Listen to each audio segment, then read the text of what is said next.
When Boniface was only 5 years old, civil conflict erupted in his home country of Burundi.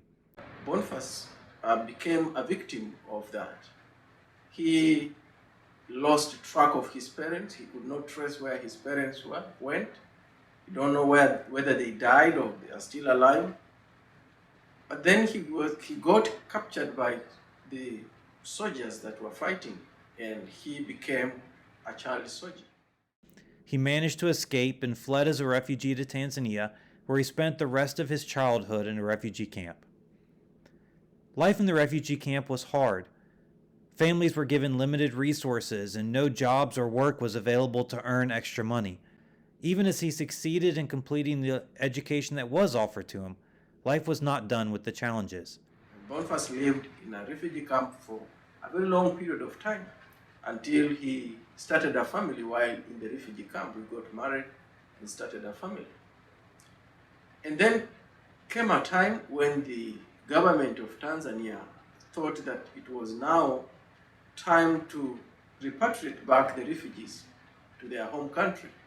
He found that his family land had been taken, and when he tried to get it back, his life was threatened.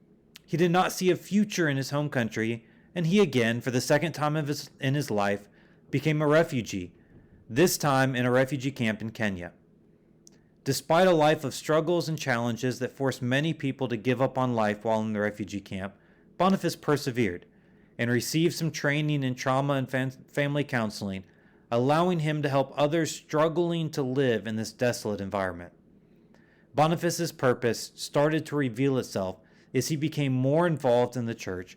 While in the refugee camp, he started to see a calling to ministry. And while I was attending the annual conference in Nairobi, Kenya, Boniface was one of the people who were in attendance.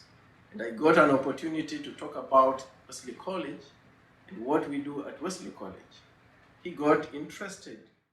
Through a special effort of Wesley College staff, who had to work with 3 different nations' governments, Burundi, Kenya, and Tanzania, they were able to get Boniface his first passport, student visa, and permission to be out of the refugee camp, while Boniface, with his newfound call to ministry, started studying theology at Wesley College.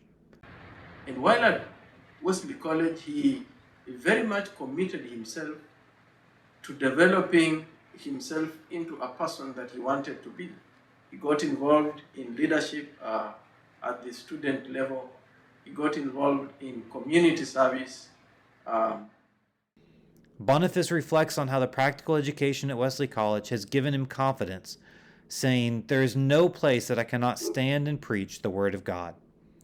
Most importantly, though, was the leadership experience he had. Boniface grew from thinking that leadership was about telling others what to do, and instead grew to understand that leadership starts with you yourself and the way that you behave, the way that you value and respect yourself. Being a role model and leading through example is what people truly responded to. After graduation, he moved back to Kenya and he got ordained as a United Methodist pastor. And so right now he is a pastor in the United Methodist Church.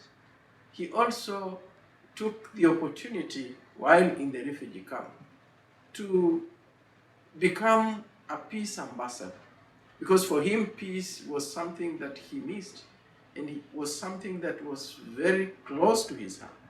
He used the local radio station every day of the week or 3 times a week to go and speak about peace, preach about peace through the radio. In the fall of 2022, Boniface received a scholarship to study at African University in Zimbabwe and is now on to yet another country to further his education and his ability to be in ministry. Boniface has, over the last 30 years, suffered through being a child soldier, struggled as a refugee, grown as a student, and served others as a peace ambassador and counselor in the refugee camp.